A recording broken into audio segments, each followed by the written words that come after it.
السلام علیکم، آپ دیکھ رہے ہیں ہمارا YouTube channel story teller Urdu. امید ہے جناب آپ خیر خیریت سے ہوں گے اور زندگی کو انجوائے کر رہے ہوں گے۔ آج آپ کو بڑا دلچسپ اور سبق آموز واقعہ سنانے جا رہے ہیں۔ حضرت نوح علیہ السلام اللہ کے جلیل القدر پیغمبر تھے۔ وہ اس زمانے میں مبعوث ہوئے جب زمین پر لوگ اللہ کو بھول چکے تھے، بت پرستی عام ہو چکی تھی اور لوگ مختلف بتوں کو اپنا معبود مانتے تھے۔ ان بتوں کے نام ود، سوا، یغوث، یعوق اور نصر تھے۔ لوگ سمجھتے تھے کہ یہ بت انہیں نفع اور نقصان پہنچا سکتے ہیں۔ اس گمراہی کے ماحول میں اللہ تعالیٰ نے حضرت نوح علیہ السلام کو اپنی قوم کی طرف ہدایت کے لیے بھیجا۔ حضرت نوح علیہ السلام نے اپنی قوم کو بڑے پیار اور خلوص کے ساتھ اللہ کی طرف بلانا شروع کیا۔ وہ کہتے تھے کہ اے میری قوم، اللہ کی عبادت کرو، اس کے سوا تمہارا کوئی معبود نہیں۔ اگر تم نے سچائی کا راستہ اختیار نہ کیا تو ایک بڑے عذاب کا خطرہ ہے۔ مگر افسوس کہ ان کی قوم کے اکثر لوگ ضد اور تکبر میں مبتلا تھے۔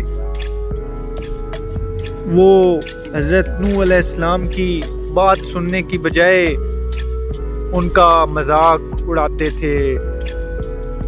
حضرت نوح علیہ السلام نے اپنی قوم کو دن میں بھی سمجھایا اور رات میں بھی،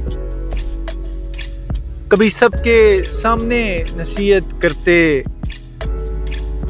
اور کبھی تنہائی میں جا کر محبت سے سمجھاتے۔ قرآن میں آتا ہے کہ انہوں نے تقریباً 950 سال تک اپنی قوم کو اللہ کی طرف بلایا۔ اتنا طویل عرصہ تبلیغ کے باوجود بہت کم لوگ ایمان لائے۔ قوم کے سرداروں کو یہ بات بالکل پسند نہیں تھی کہ لوگ حضرت نوح علیہ السلام کی بات سنیں۔ وہ عوام کو کہتے تھے کہ یہ تو بس ایک انسان ہے تمہارے جیسا، اگر اللہ چاہتا تو فرشتے بھیج دیتا۔ بعض لوگ حضرت نوح علیہ السلام سے کہتے کہ اگر تم سچے ہو تو ہم پر وہ عذاب لے آؤ جس کی تم بات کرتے ہو۔ حضرت نوح علیہ السلام کو اپنی قوم کی ضد اور ظلم پر بہت دکھ ہوتا تھا، لیکن وہ صبر سے کام لیتے رہے۔ وقت گزرتا گیا مگر قوم کا رویہ نہ بدلا۔ آخرکار جب ظلم اور نافرمانی حد سے بڑھ گئی تو حضرت نوح علیہ السلام نے اللہ تعالیٰ سے دعا کی کہ اے اللہ، زمین پر کافروں میں سے کسی کو باقی نہ چھوڑ، کیونکہ اگر یہ باقی رہے تو تیرے بندوں کو گمراہ کرتے رہیں گے۔ اللہ تعالیٰ نے حضرت نوح علیہ السلام کی دعا قبول فرمائی اور انہیں ایک خاص حکم دیا۔ وحی کے ذریعے بتایا گیا کہ اب ایک بڑی آزمائش آنے والی ہے۔ انہیں حکم دیا گیا کہ ایک کشتی تیار کریں، کیونکہ بہت جلد ایک ایسا سیلاب آئے گا جو ہر چیز کو اپنے ساتھ بہا لے جائے گا۔ حضرت نوح علیہ السلام نے اللہ کے حکم پر عمل کرتے ہوئے کشتی بنانا شروع کر دی۔ یہ ایک غیر معمولی منظر تھا۔ زمین خشک تھی، دور دور تک سمندر یا دریا نہیں تھا، لیکن حضرت نوح علیہ السلام ایک بڑی کشتی بنا رہے تھے۔ قوم کے لوگ جب وہاں سے گزرتے تو ہنستے اور مذاق کرتے۔ وہ کہتے کہ اے نوح، اب تم نبی سے بڑھ کر بڑے ہی بن گئے ہو۔ حضرت نوح علیہ السلام سکون سے جواب دیتے کہ آج تم ہمارا مذاق اڑا رہے ہو، لیکن ایک وقت آئے گا جب ہم تمہیں جواب دیں گے۔ وہ پوری لگن اور صبر کے ساتھ کشتی بناتے رہے۔ اللہ تعالیٰ کی نگرانی اور ہدایت کے ساتھ کشتی تیار ہو رہی تھی۔ آخرکار وہ وقت آ گیا جس کا وعدہ کیا گیا تھا۔ اللہ تعالیٰ نے حضرت نوح علیہ السلام کو بتایا کہ جب زمین سے ایک خاص تناور سے پانی ابلنے لگے تو سمجھ لینا کہ سیلاب شروع ہو چکا ہے۔ یہی نشانی تھی جس کے بعد سب کو کشتی میں سوار ہونا تھا۔ پھر ایک دن اچانک زمین کے مختلف حصوں سے پانی ابلنا شروع ہو گیا۔ آسمان پر گھنے بادل چھا گئے اور زوردار بارش برسنے لگی۔ ایسا لگتا تھا جیسے آسمان کے دروازے کھول دیے گئے ہوں۔ زمین کے چشمے بھی پھوٹ پڑے اور ہر طرف پانی ہی پانی نظر آنے لگا۔ حضرت نوح علیہ السلام نے فوراً ایمان لانے والوں کو جمع کیا اور کہا کہ جلدی کشتی میں سوار ہو جاؤ۔ اللہ کے حکم کے مطابق ہر قسم کے جانوروں کے جوڑے بھی کشتی میں داخل کیے گئے۔ مومن مرد، عورتیں اور بچے بھی کشتی میں آ گئے۔ سب کے دلوں میں خوف بھی تھا اور اللہ پر بھروسہ بھی۔ جب سب لوگ کشتی میں سوار ہو گئے تو حضرت نوح علیہ السلام نے اللہ کا نام لے کر کشتی کو روانہ کیا۔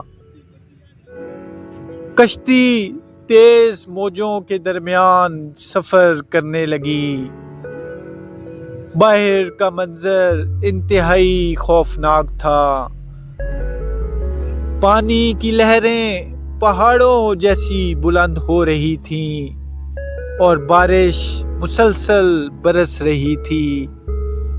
اسی دوران حضرت نوح علیہ السلام کی نظر اپنے بیٹے پر پڑی جو ابھی تک کشتی میں نہیں آیا تھا۔ حضرت نوح علیہ السلام نے درد بھرے دل سے اسے آواز دی کہ اے میرے بیٹے، ہمارے ساتھ کشتی میں سوار ہو جاؤ اور انکار کرنے والوں میں شامل نہ ہو۔ مگر بیٹے نے جواب دیا کہ میں کسی اونچے پہاڑ پر چڑھ جاؤں گا جو مجھے پانی سے بچا لے گا۔ حضرت نوح علیہ السلام نے فرمایا کہ آج اللہ کے عذاب سے کوئی بچانے والا نہیں سوائے اس کے جس پر اللہ رحم کرے۔ ابھی بات مکمل بھی نہ ہوئی تھی کہ ایک بڑی موج آئی اور باپ بیٹے کے درمیان حائل ہو گئی۔ یوں وہ بھی پانی میں ڈوب گیا۔ سیلاب کا منظر اتنا شدید تھا کہ پوری زمین پانی میں ڈوب گئی۔ بستیاں، درخت، کھیت اور پہاڑ سب پانی میں غرق ہو گئے۔ کشتی بڑی بڑی موجوں کے درمیان تیرتی رہی۔ کشتی میں موجود لوگ اللہ کا ذکر کرتے اور اسی کی پناہ مانگتے تھے۔ کئی دن اور کئی راتیں اسی طرح گزرتی رہیں۔ آخرکار اللہ تعالیٰ کا حکم آیا کہ اے زمین اپنا پانی نگل لے اور اے آسمان رک جا۔ آہستہ آہستہ بارش رک گئی اور پانی کم ہونے شروع ہو گیا۔ پھر کشتی ایک پہاڑ پر جا کر ٹھہر گئی۔ یہ پہاڑ جودی کے نام سے جانا جاتا ہے۔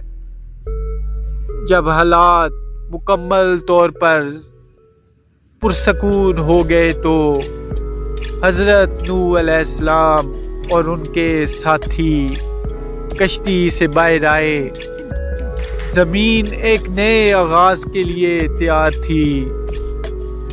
یہ واقعہ ہمیں صبر، ایمان اور اللہ پر بھروسے کا سبق دیتا ہے۔ حضرت نوح علیہ السلام نے صدیوں تک اپنی قوم کو سمجھایا، لیکن جب انہوں نے حق کو ٹھکرا دیا تو انجام سب کے سامنے آ گیا۔ ایمان والے بچ گئے اور انکار کرنے والے اپنے انجام کو پہنچ گئے۔ حضرت نوح علیہ السلام کی کشتی کا واقعہ تاریخ کا ایک عظیم سبق ہے جو ہمیں یاد دلاتا ہے کہ اللہ کے پیغمبر سچائی کے راستے پر ہوتے ہیں اور آخرکار کامیابی انہی کے لیے ہوتی ہے۔ اگر انسان سچائی اور نیکی کا راستہ اختیار کرے تو اللہ کی رحمت اس کے ساتھ ہوتی ہے، لیکن تکبر اور نافرمانی کا انجام ہمیشہ نقصان اور تباہی ہوتا ہے۔ اگر آپ کو ویڈیو پسند آئی ہے تو ہمارے چینل کو سبسکرائب ضرور کریں، ویڈیوز کو لائک کریں اور اپنی رائے کا اظہار کریں۔ اللہ آپ سب کا حامی و ناصر ہو۔ بہت بہت شکریہ۔